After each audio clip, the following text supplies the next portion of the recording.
Okay, All Quiet on the Western Front might be the most traumatic and horrific war film that I've ever watched in my entire life. Here's why. So this movie takes place during World War One, where the French are busy fighting the Germans. And then you can see that there's a young man called Heinrich, and he's busy crawling through because there's like artillery shells and people are busy shooting guns everywhere. It was just insane. You can see that the setting is very bleak and it is very depressing because you see a lot of this grayish, darkish color everywhere. You can see the smoke in the air. It's basically trying to show you that war is not pretty. So now we're greeted to this new character, this young man called Paul. Now, the Germans, they are actively trying to recruit more young men to join the war. But now Paul's parents, they do not want their son to go and join the war, so they refuse to basically sign the recruitment papers or put their signatures. So then what did Paul do, this young man? He decided he was going to forge his parents' signatures because he desperately wanted to join the war.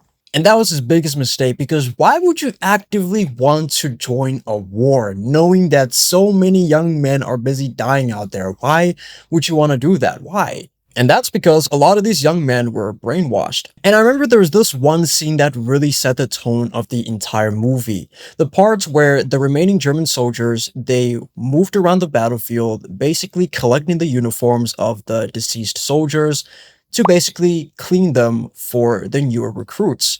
And you can see that all of these dead soldiers, they are basically put in these like black boxes, these black coffins, and they are buried in these mass graves. And it was so dark and very sad because it basically shows you that in the war front, you're basically just a number. So there was basically no time to have like a separate funeral for each individual soldier because there was no time for that. So they basically had to put all of them in this mass grave as if they were nothing. And it was so sad. And then there's this other scene where this school official is trying to give this very patriotic, very motivational speech to these young men that joining the war is good and they are fighting for their country and whatnot.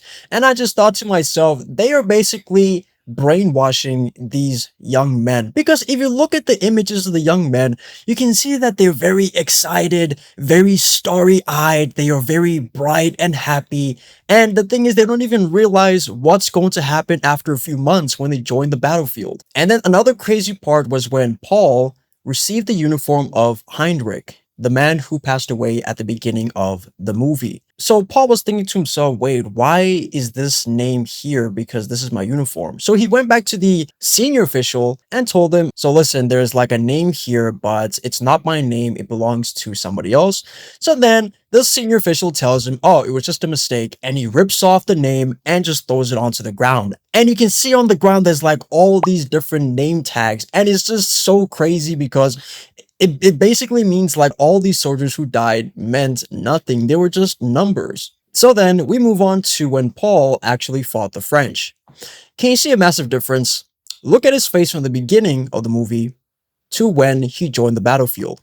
You can see that there's lots of grime, there's lots of dirt, and he looks very shaken. It's basically trying to show you that, yeah, war is not pretty and war is not beautiful. These young men have been manipulated and basically lied to about this grandeur of joining war and, fighting for your country. And there were two things that showed up in the battlefield that really shook me to my core. The appearance of the flamethrowers and the tanks.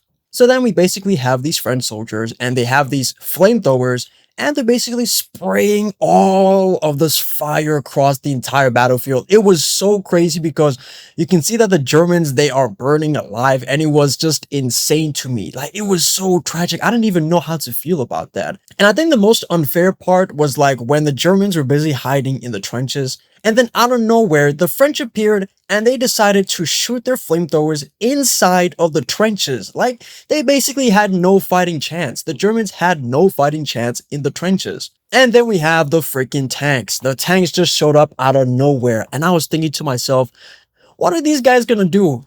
There are freaking tanks approaching. What are they gonna do? They basically have no proper armor to face off against the tank. I don't even think they had the right artillery or the right firepower to take on tanks. So now these tanks are approaching and they're busy crushing German soldiers. I was thinking to myself, the only thing you can do is freaking hide because, like, what else can you do? So now Paul is lucky to survive because he basically hid in like this, I don't know what is it called. I think it's called a crater.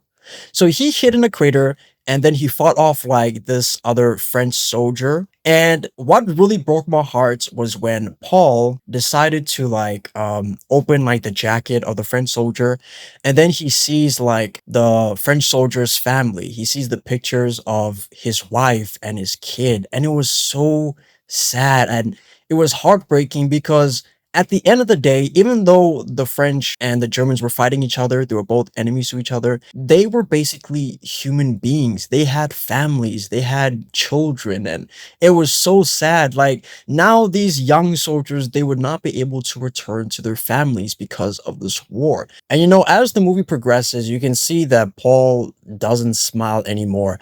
He has already seen too many things in war. He has seen his friends pass away. He's seen some traumatic things of, you know, his comrades getting obliterated by these tanks and these flamethrowers. You know, it actually makes you feel bad for him because at the beginning of the movie, he was so excited to join this war. He was very patriotic, but he didn't realize the things that he was getting himself into. That's basically like with the other young men. And when you look at Paul's face and a lot of the other soldiers, you can see that they have this, I think it's called like a 1,000-yard stare. Basically, they have seen so many things to the point like where their focus is like basically gone, like they are traumatized, PTSD. So I think the main thing that this movie was trying to teach us was that war is bad for everybody. These young men were basically tricked and they thought like joining the war was going to be this amazing thing, you know, this thing of grandeur where they would be fighting for their country, that everything was going to be spectacular, amazing. So yeah, it was a very sad movie. Like I remember when the movie ended, like I was just super sad because of the way it ended, the way Paul lost so many of his friends,